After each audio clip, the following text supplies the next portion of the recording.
They told you money was just a tool, neutral, something you could steer. Yet every morning your routine snaps to attention for a number on a screen. The alarm blares, not to wake passion, but to clock in. You merge into traffic, not chasing purpose, but payroll. Breakfast disappears without taste, polite phrases fly you barely mean, and you collapse at night while your brain still crunches spreadsheets. That isn't greed. That's survival in a world where staying afloat is a full-time job. Look closer. Your commute, emails, workouts, even date night orbit one silent planet: your bank balance. It colors your moods, edits your choices, and whispers judgments about your worth, all while pretending to be invisible. The scariest part? We call that normal. Money no longer just buys things. It buys breathing room, dignity, even the right to be heard. It decides who rests and who keeps sprinting. Yet almost nobody stops to ask, what's this really costing me? We weren't born worshiping money. We were programmed, told it held every answer until the chase itself became the question we're too afraid to voice. How much is enough, and what am I trading for the next dollar? My health, my time, my soul? Marcus Aurelius warned, you may leave this life right now. Imagine if that truth, not an unpaid invoice, steered your day. Instead, most of us live as if our debt might die tomorrow, not us. That's how paper turns into religion. We tithe with overtime, sacrifice with missed birthdays, and kneel to inbox pings jolting us awake at midnight. This isn't a rant against cash. It's a plea to see what it's become. When a figure on a banking app dictates your self-respect, when more replaces meaning, something vital cracks. Because if a force you don't control drives every decision, can you still call those decisions yours? Most people aren't chasing wealth. They're sprinting from fear of falling behind, of being branded less, of slipping through the safety net. But what if the net itself is the trap, the finish line that keeps moving so you never pause long enough to ask, why am I running at all? We live in a world that teaches us money is protection. That control brings peace, that if you're surviving, you're succeeding. But Marcus Aurelius saw the trap and left us with a reminder we've buried under bills and busy schedules. You could die today.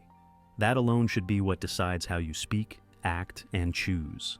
But for most men, it's not mortality that moves them. It's the mortgage. It's the number they check on payday. It's the pressure to keep up with a life they can't even enjoy. You say you're free, but if you're bending your truth, your time, and your values around a paycheck, then you're not. You're not working for yourself. You're working for a system that profits from your exhaustion, a system that's convinced you to call burnout being responsible. Money has gone from being a tool to a moral scoreboard. Somewhere along the line, having wealth started to mean you're better, not more ethical, not more honest, just more valuable to society.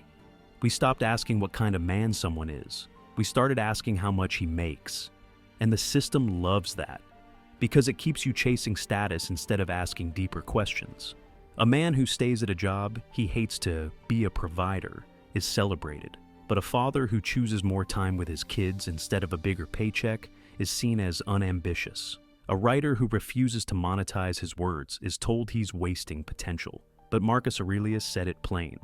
If someone despises me, that's their problem. My only concern is not doing anything to deserve it. That's what Stoic freedom means. Living aligned with your values, not their metrics. But try explaining that to a culture that treats money like morality, that says the man with the bigger house has the bigger vision, that a man in a luxury car must have a better work ethic than the man walking with peace in his chest. It's a lie, a quiet, corrosive lie that has made men trade their purpose for applause, their wisdom for numbers, their truth for status. So the system doesn't just take your time, it steals your soul quietly. It tells you that everything that can't be monetized is worthless.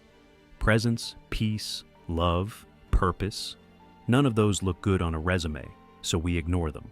We chase what sells, not what saves. We ignore the quiet voice inside because it won't cut you a bonus check. We label silence as laziness and stillness as failure. But your soul knows better. Because the real damage isn't in what money makes you do. It's in what it makes you ignore. And slowly, while you're chasing numbers, your real self slips through your fingers. You keep telling yourself you're not chasing wealth, You just want enough. Enough to sleep at night, enough to breathe, enough to finally exhale. But here's the problem. Enough never arrives. The moment you get close, it shifts. You get the promotion, now the house feels small. You pay off your car, now the newer model suddenly feels necessary. You earn more than you ever imagined, and still feel like you're behind. That's not failure, that's design. It's called the hedonic treadmill, a trap wired into your psychology. The more you have, the more you expect. Your baseline resets, and you keep running. You achieve, you upgrade. But peace never comes. Because you weren't trained to feel abundance. You were trained to feel lack, and lack is profitable. Because a man who feels just a bit behind will always say yes. Yes to overtime. Yes to the job he hates. Yes to the silence he regrets. He'll buy more, spend more, stay distracted.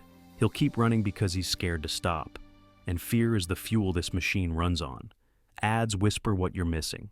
Social media shouts what you're not. Hustle culture tells you you're not doing enough. And the ones they celebrate, the success stories, they're not meant to inspire you. They're meant to wear you down.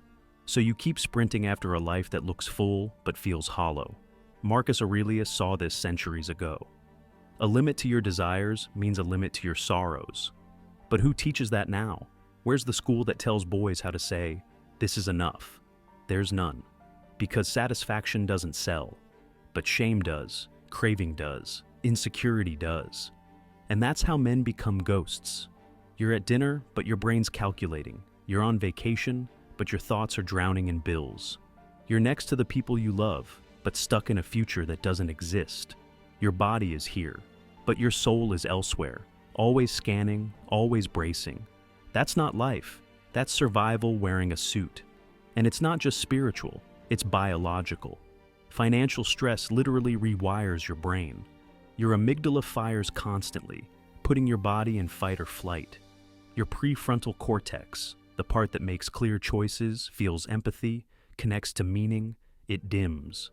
So even as your income grows, your ability to feel alive shrinks. You get more efficient, but less human. You think you're earning peace, but the way you're earning it is draining the very peace you're trying to find. And when all of this ends, when the treadmill finally stops and the noise fades, what will be left of you? Will you recognize the man you've become? Or will you realize you sold your real self for something that was never meant to define you? You were never supposed to measure your life in digits. Not net worth, not performance reviews, not social media stats, but moments, integrity, connection, truth. That's the currency of a life well lived. So ask yourself, not, do I have enough? But, do I even know what enough feels like anymore? Because real wealth isn't measured in how much you've earned, it's measured in how little of yourself you've had to trade to earn it. And that kind of wealth, that kind of power, no paycheck can buy.